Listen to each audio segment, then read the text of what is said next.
살다 보면 이해할 수 없는 시간들을 우리가 경험할 때가 참 많이 있습니다. 그날은 참 이상한 날이었습니다.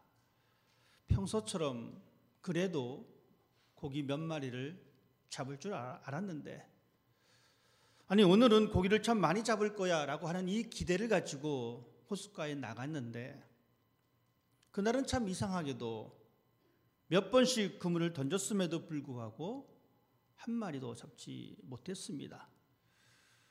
점점 새벽이 다가오고 어부들의 손길은 더욱더 초조해집니다. 내가 오늘 고기를 잡아야지만이 이것을 가지고 우리 식구들이 먹고 살 텐데, 초조한 마음에 계속 그물을 던집니다. 평소에 많이 잡았던 그 포인트가 있기 때문에 다시 한번 그 포인트로 갑니다. 그리고 다시 한번 그물을 던집니다.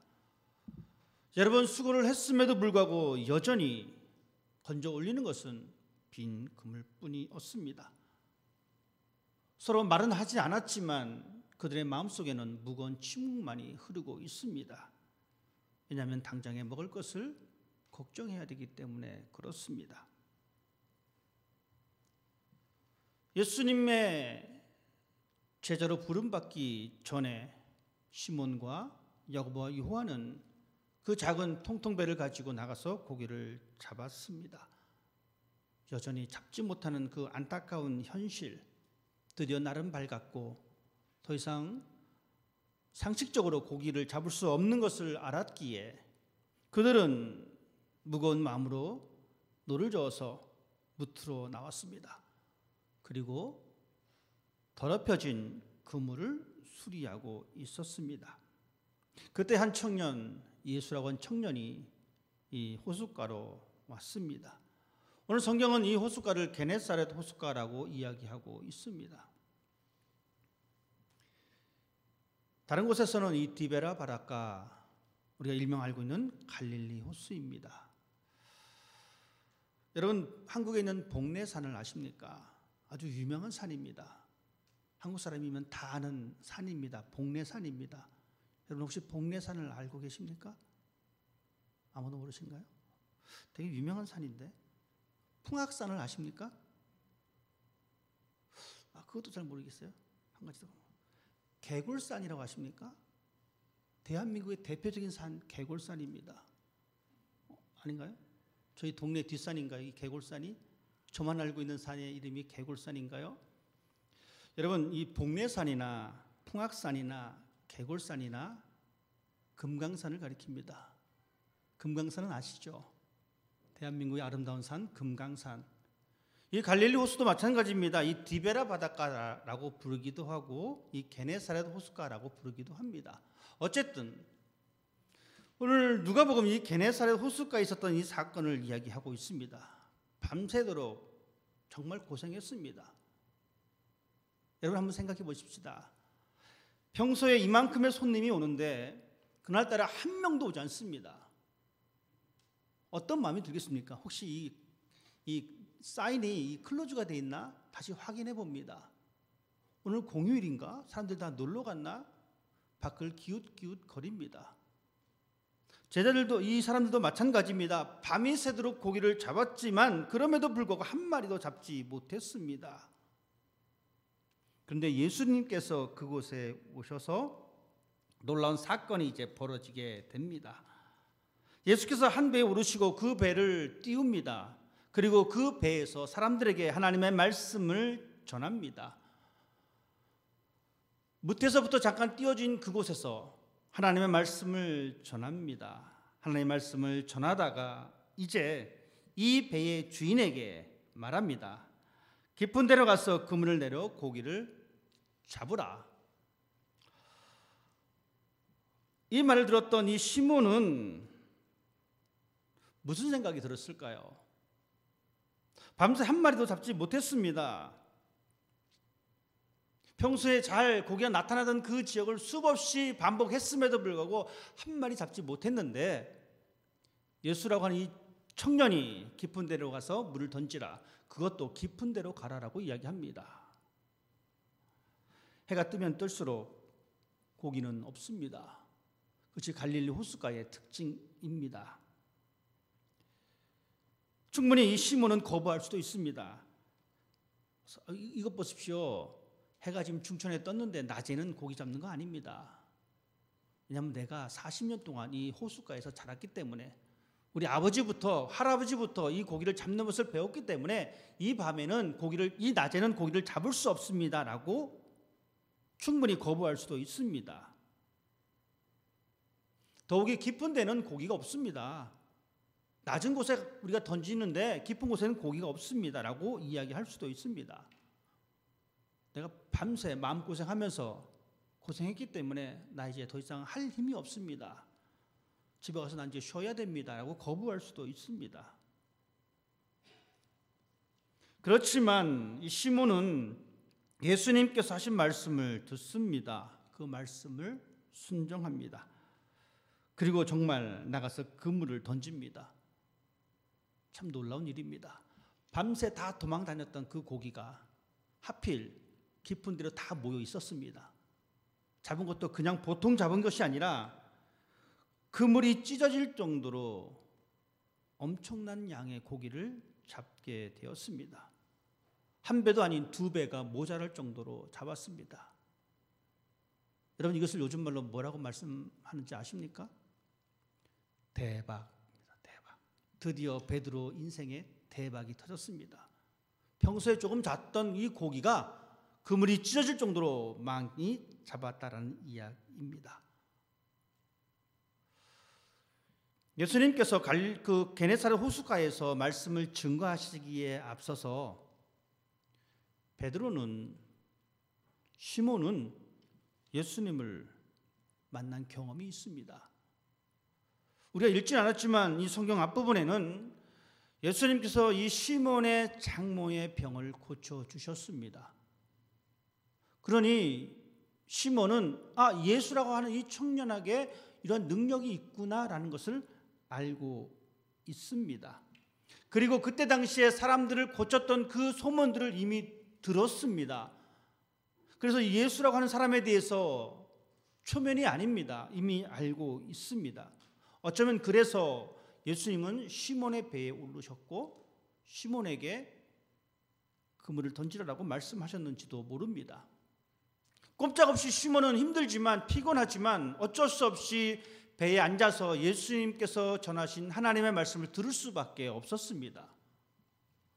물론 경청해서 듣지 않을 수도 있습니다. 마치 우리가 설교 들을 때 순간순간 잠깐 주무시거나 순간순간 다른 생각하다 보면 말의 흐름을 놓치듯이, 여러분, 밤이 새도록 그물을 던졌습니다. 얼마나 피곤하겠습니까? 고기라도 잡았으면 마음이라도 좋을 텐데 한 마리도 잡지 못했으니 얼마나 마음이 나빴겠습니까? 충분히 이해할 수 있습니다. 우리가 상대방이 기분 나쁘면 상대방이 무슨 말을 하든지 말든지 신경 쓰지 않는 것과 같은 것입니다. 그렇지만 베드로는 그 자리에서 예수님의 말씀을 듣습니다. 그리고 깊은 데로 가서 물을 던지라라고 하니까 나가서 그물을 던집니다. 베드로가 깜짝 놀랐습니다. 충격을 받았습니다. 자신의 장모님이 고친 거에는 별로 충격을 못 받은 것 같습니다. 다른 사람들이 고침받았다는 것에 대해서도 별로 충격을 못 받은 것 같습니다. 그런데 오늘 본문 보니까 깊은 데로 가서 그물을 던지니까 수많은 고기가 잡히니까 그는 충격에 빠집니다. 왜 그렇습니까? 고기를 많이 잡았기 때문에 시몬이 충격에 빠졌을까요? 하나님의 말씀을 예수님을 통하여 들었던 이 시몬, 그리고 그분의 말씀대로 순종하여 그물을 던졌던 이 시몬이 고기를 잡은 것은 두 번째 문제입니다. 그가 놀란 것은 이분 앞에서 자기 자신의 모습을 발견했기 때문에 그렇습니다. 그래서 시몬이 놀란 겁니다. 그리고 이렇게 이적을 베푸시는 분의 존재에 대해서 그는 새롭게 발견한 것입니다. 내 앞에 있는 분이 그냥 조금만 능력이 있어서 무엇을 행한 것이 아니라 거룩하시고 위대하시고 순결한 분이시다는 것을 발견합니다. 그래서 시몬은 고백합니다. 나를 떠나십시오. 나는 죄인입니다. 당신 앞에 섰을 때 나는 흠이 많은 죄인입니다 라는 것입니다. 시몬이 충격을 받은 것은 자기 자신을 발견하기 때문에 그렇습니다. 그가 그렇게 자신의 실존 앞에서 두려워할 때에 예수님께서 하신 말씀이 있습니다. 시몬에게 이렇게 말씀하십니다. 두려워하지 말라. 이제후로는 내가 사람을 취하리라. 예수님께서는 사람을 취할 것이다라고 말씀해 주고 있습니다. 다른 본문에는 내가 사람을 낚는 어부가 되리라 라고 말씀하십니다. 여러분, 사람을 취하게 될 것이다, 사람을 낚을 것이다, 무슨 이야기입니까? 우리는 종종 이 말을 듣고 이렇게 해석합니다. 내가 나가서 전도해야지, 사람을 데리고 와야지, 이것이 바로 사람을 낚는 어부야 라는 생각을 할 때가 있습니다. 하지만 우리는 그렇게 단순하게 생각할 것이 아닙니다. 이제 후로는 내가 사람을 취하리라. 사람을 취하리라. 어떻게 취할 겁니까? 여러분이 나가서 사람을 어떻게 취하시겠습니까? 여러분이 가지고 있는 이 돈을 통해서 사람을 취하시겠습니까? 그럴 수도 있습니다. 왜냐하면 돈 있는 사람 옆에는 항상 사람들이 붙습니다. 별로 안 친한데도 막 친한 척합니다. 혹시 떨어지는 뭐라도 먹을까 봐. 여러분, 그렇게 해서 사람을 취하는 것이 옳은 방법입니까? 아닙니다. 말을 참 잘하시는 분들이 계십니다. 감언이설입니다. 정말 내 혼을 쏙 뺄 정도로 말을 합니다. 그래서 그 사람을 따라갈 때가 있습니다. 이것도 옳은 방법이 아닙니다. 예수께서 말씀하신 내가 이제 후로는 내가 사람을 취하리라. 우리가 어떻게 해야지 사람을 취할 수가 있습니까? 우리가 어떻게 해야지만 사람을 낚는 어부가 될 수가 있겠습니까? 여러분, 어떻게 하시겠습니까? 예수님께서 이렇게 놀라하고 있는 이 시몬에게 무수하지 말라. 이제후로는 내가 사람을 취하리라. 이 말씀은 이제부터는 네 인생의 방향을 바꾸라는 것입니다.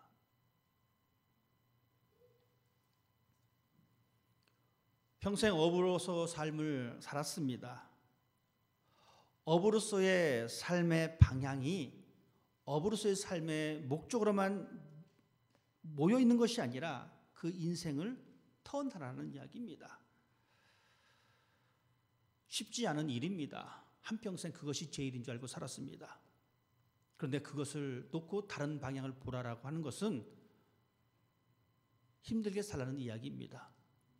여러분 어떻습니까? 50평생, 60평생, 70평생, 80평생 이것 하나만 보고 달려왔는데 이것 하나 보지 말고 다른 것을 보라라고 이야기합니다. 누가 쉽게 그래? 알겠어. 다른 거 볼게 라고 할 사람이 어디 있습니까? 힘든 일입니다. 쉽지 않은 일입니다. 어쩌면 베드로도 고민했을지도 모릅니다. 보십시다. 그 배에 탔던 시몬 그리고 그의 파트너 야고보, 요한, 내가 이후로는 사람을 취하리라라는 이 말씀을 듣고 그들은 결단합니다. 성경은 이렇게 이야기해주고 있습니다. 그들이 배들을 육지에 대고 모든 것을 버려두고 예수를 따르니라. 여러분, 이 말씀 앞에 우리는 어떻게 결단을 해야 합니까? 우리도 하던 일 다 팽개치고 나가서 저 마트 앞에 가서 전도만 하고 있을까요? 그것은 아니지 않습니까? 하나님께서 우리에게 말씀하신 내가 이제부터는 사람을 취하리라. 네가 이제부터는 네 인생의 목표와 인생의 가치관을 바꿔야 된다라고 하는 이 말씀 앞에 우리가 모든 것을 버린다는 것은 내가 그동안 여겼던 그 가치로부터 벗어남입니다. 80평생 나는 친구가 제일 가치 있는 것으로 생각했습니다. 그래서 무슨 일이 있을 때마다 친구를 찾았습니다. 그리고 친구라면 먼저였습니다. 그런데 예수님은 말씀하십니다. 그 친구로 여겼던 그 가치관에서 벗어나라라고 말씀하고 있습니다. 80평생 돈이 제일인 줄 알고 열심히 돈을 벌었습니다. 내 몸이 망가져도 사람들이 나에게 손가락질을 해도 내 욕심만 챙겼습니다. 그런데 하루아침에 이 돈 다 버리라라고 하니 누가 그 말에 좋다고 고개를 끄덕거리겠습니까? 분명한 것은 시몬과 야고보와 요한은 그들이 배들을 육지에 대고 모든 것을 버렸다라고 기록하고 있습니다. 즉 이 말은 우리도 하나님을 믿으면서 하나님 앞에서 나 자신을 발견할 때에 내가 이제껏 가치 있게 여겼던 그 모든 것들을 버려야 된다는 것입니다. 그것이 제일인 줄 알았던 그것들을 내려놔야 된다는 것입니다. 왜냐? 우리가 알지 못한 절대 가치가 있기 때문에 그렇습니다. 우리가 사는 이 세상은 그렇게 쉬운 세상이 아닙니다. 물론 여기 많은 분들이 저보다 더 많은 시간들을 이 땅에서 사셨습니다. 이야기를 들어볼 때마다 정말 수많은 고생과 아픔을 겪은 이야기를 듣게 됩니다. 결코 우리의 인생이 장밋빛 인생은 아니었었습니다. 마치 밤이 새도록 수고했던 시몬과 같은 인생을 우리가 살아왔는지도 모릅니다. 오늘은 수많은 고기를 잡을 수 있을 거야. 내가 이 잡은 물고기로 우리 식구 배불리 먹고 팔아서 돈 좀 모아서 지붕도 고치고 할 거야 라고 생각하면서 고기를 잡으러 나갔을지도 모릅니다. 하지만 돌아오는 것은 빈 그물이요 빈 배입니다. 직장에서 승승장구할 줄 알았는데, 사업에서 끝까지 확장이 되고 부를 누릴 줄 알았는데, 우리의 자녀들이 좋은 학교를 나가고 좋은 직장을 다니고 좋은 가정을 이룰 줄 알았는데 이 모든 것이 내 계획대로 되지 않습니다. 건강한 육신을 꿈꿨지만 내 몸은 여전히 아파서 나를 힘들게 합니다. 행복한 가정을 꿈꿨지만 내가 생각한 행복과는 전혀 다른 모습으로 우리 가정 앞에 바람이 붑니다. 나의 계획대로 되지 않는 우리의 인생입니다. 시몬과 야고보, 요한은 인생의 전환점을 맞았습니다. 그날도 여기 어김없이 똑같은 일을 반복하고 있는 그때에 예수님께서 오셨습니다. 그리고 예수님께서는 시몬에게 말합니다. 내가 너의 배를 좀 타야 되겠다. 꼼짝없이 예수님의 말씀을 들었던 시몬입니다. 말씀을 듣다 보니까 처음에는 그냥 대충 들었는데 말씀을 듣다 보니까 다른 거예요. 즉 느낌이 다른 겁니다. 하나님의 진리의 말씀이 선포되어질 때에 그것이 오는 이 파장이 다른 겁니다. 그래서 그는 예수님께서 깊은 곳에 그물을 던지라라고 말씀하셨을 때에 비상식적이지만 그래도 내가 그물을 던집니다라고 그물을 던졌습니다. 하나님의 말씀을 듣다 보니까 마음에 감동이 생깁니다.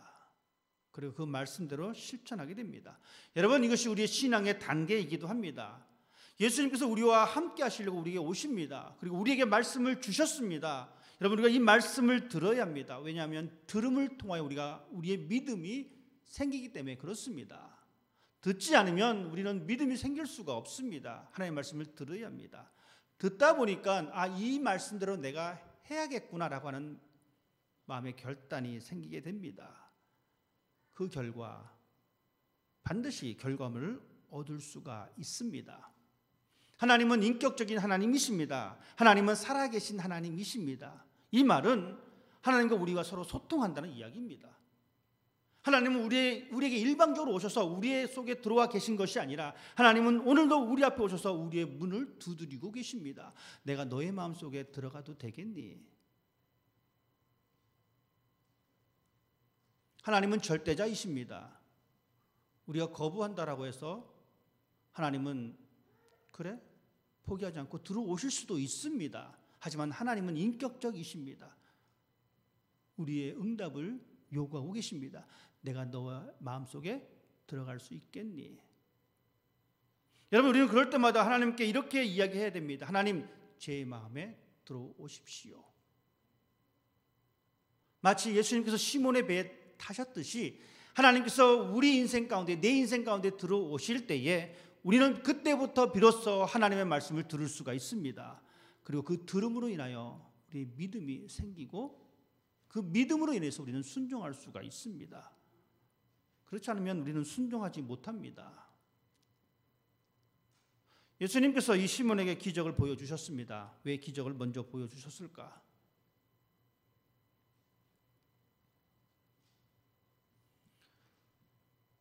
시몬을 통하여 나타나신 이 놀라운 기적을 통하여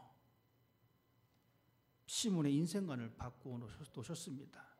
그런데 우리가 먼저 중요하게 찾아볼 것이 있는데, 기적을 보여주기 이전에 이미 배에서 하나님의 말씀이 선포되었다라는 이야기입니다. 우리가 하나님을 믿으면서 기적을 찾기보다는 하나님의 말씀을 먼저 찾는 사람이 되어야 합니다.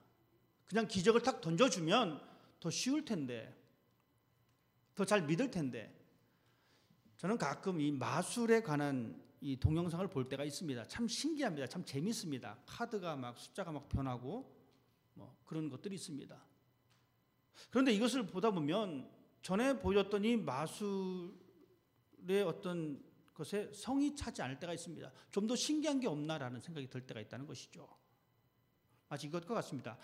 예수님께서 기적을 보여주시기 이전에 말씀을 주신 것은 기적이 포인트가 아니라는 거예요.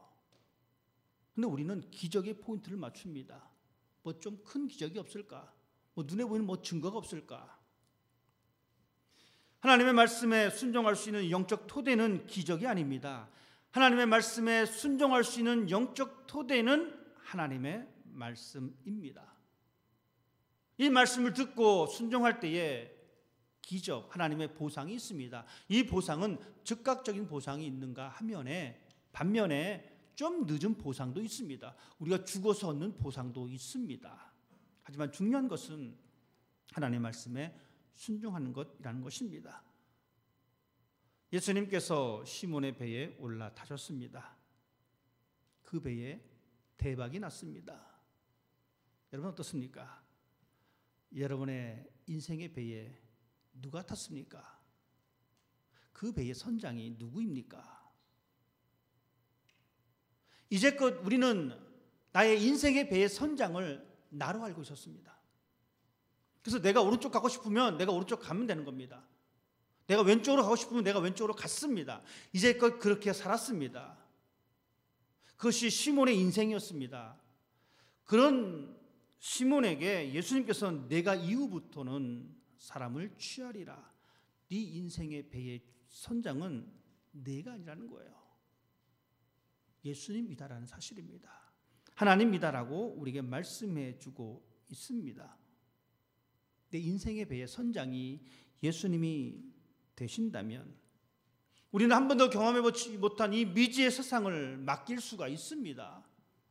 의지할 수가 있습니다. 이글거리는 태양 아래 모든 물고기가 사라져버린 그 환경에서조차도 예수님께서 우리 인생의 선장이 되어주신다면 우리는 무엇인가를 얻을 수가 있습니다. 그것은 내 인생의 배의 선장을 예수님으로 모실 때입니다. 내가 선장이 되면 결코 만족해 할 수가 없습니다. 여러분, 우리가 살아가면서 만족함을 잘 못 느낍니다.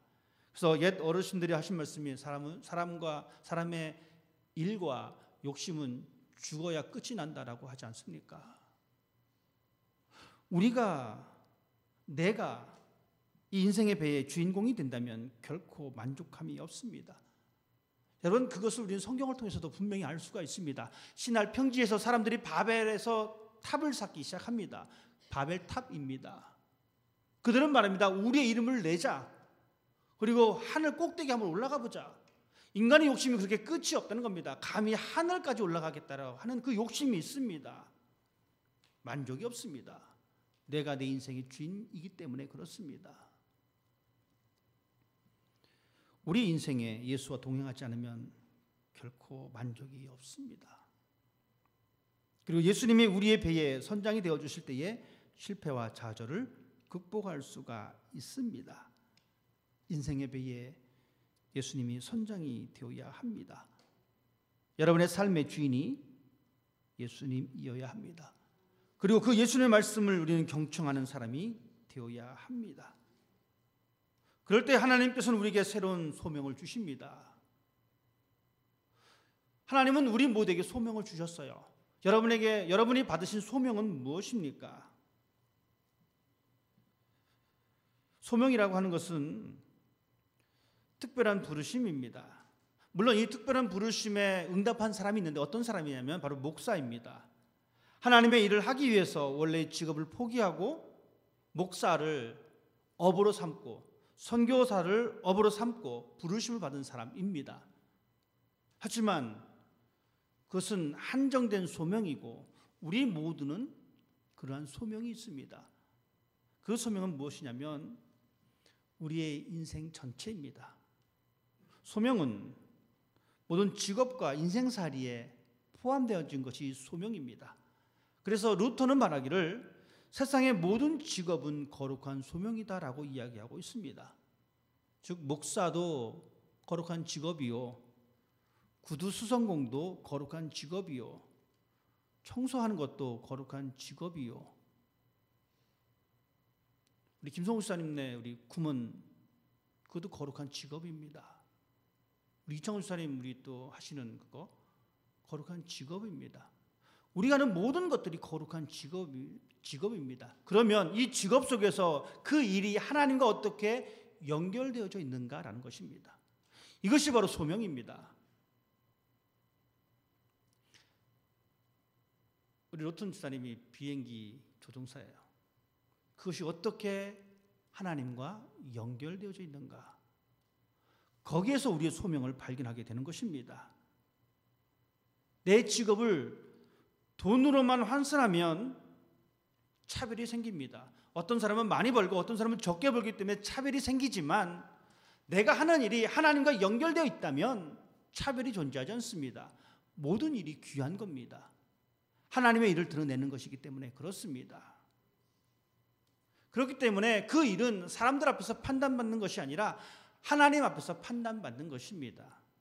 우리는 사람의 판단 때문에 피곤합니다. 저 사람은 얼마 버는데, 저 사람은 어떻게 쓰는데, 어떻게 사는데 피곤한 인생입니다. 하지만 하나님과 연관된 일이라면 하나님이 판단하시기 때문에 우리는 피곤하지 않습니다. 하나님이 주신 것 그대로 사용하기 때문에 그렇습니다. 이제 시몬에게 예수님은 새로운 소명을 주셨습니다. 내가 이후로부터는 사람을 취하리라. 즉 자기 자신만을 바라봤던 그 인생에서 다른 것을 바라보는 인생으로의 바뀌는 그 역사적인 사건을 허락하셨습니다. 이것이 동일하게 우리에게 주신 하나님의 소명입니다. 여러분, 그럴 때에 시몬과 야고보와 요한은 자신의 모든 것들을 버렸습니다. 그들이 배들 육지에 대고 모든 것을 버리고 예수를 따르니라. 우리 모두는 예수님의 하나님의 부르심을 받았습니다. 그렇다면 여러분은 무엇을 버리겠습니까? 여러분의 가정을 버리시고 주구장창 교회에 나오셔서 엎드려 기도만 하시겠습니까? 직장도 나가지 않고 그동안 모아놓던 모든 돈도 다 교회에다 헌납하고 그냥 주구장창 교회에 앉아 계시겠습니까? 새로운 사명을, 새로운 소명을 부여받은 시몬과 야고보와 요한은 모든 것을 버려두고, 즉 모든 것을 포기하고 예수님을 따랐는데 여러분은 그러면 과연 무엇을 포기하셔야 합니까? 시몬처럼 생계수단인 배를 포기하시겠습니까? 제가 여러분에게 여러분 재산 반뚝 잘라서 다 어려운 사람 나눠주고 교회 헌금하고 오십시오라고 하면 그죠? 저를 별로 안 좋게 생각하실 거예요. 자, 그러면 우리는 무엇을 포기할 것인가? 그동안 내가 가지고 있었던 가치를 버려야 합니다. 그것이 절대 가치가 아님을 알아야 합니다. 그런데 우리는 여전히 그것이 우리의 절대 가치로 생각하고 있습니다. 시몬은 자신의 배가, 자신의 그물이 절대 가치였습니다. 그런 시몬에게 예수님께서 말씀하십니다. 그것은 절대 가치가 아니야. 다른 사람을 위해서 복음의 삶을 살아내는 것이 가치 있는 거야. 그러자 그들이 여겼던 그 전의 과거의 가치들을 버렸습니다. 세상의 가치가 절대 가치가 아닙니다. 절대 가치는 오직 하나님이십니다. 그렇기 때문에 우리는 하나님과 관계된 일들을 통해서 그 가치를 쫓아가는 사람이 되어야 합니다. 이것이 바로 우리 인생의 주인이 예수님이십니다. 내 인생을 항해하는 이 배의 선장이 바로 예수님 되시는 것입니다. 과거를 뒤로 버려두고 미래를 예수님께 맡기는 것입니다. 이것이 바로 바울의 고백입니다. 내가 모든 것을 잃어버린 것처럼 여기는 것은 내 주 그리스도 예수님을 아는 지식이 훨씬 더 가치가 있기 때문입니다. 나는 그리스도를 위해 모든 것을 잃어버렸습니다. 내가 그 모든 것을 쓰레기처럼 여기는 것은 그리스도를 얻고 그분과 완전히 하나가 되기 위함입니다. 여러분이 생각하고 있었던 그 가치 바뀌어야 합니다. 바울처럼 우리의 인생의 빈배에 예수님을 선장으로 모실 수 있는 여러분 되시기를 부탁을 드립니다. 그 예수님께서 우리를 푸른 초장으로 쉴 만한 물가로 인도해 주십니다. 그곳에서 기뻐할 수 있는 여러분 되시기를 주님의 이름으로 부탁을 드립니다. 기도하겠습니다.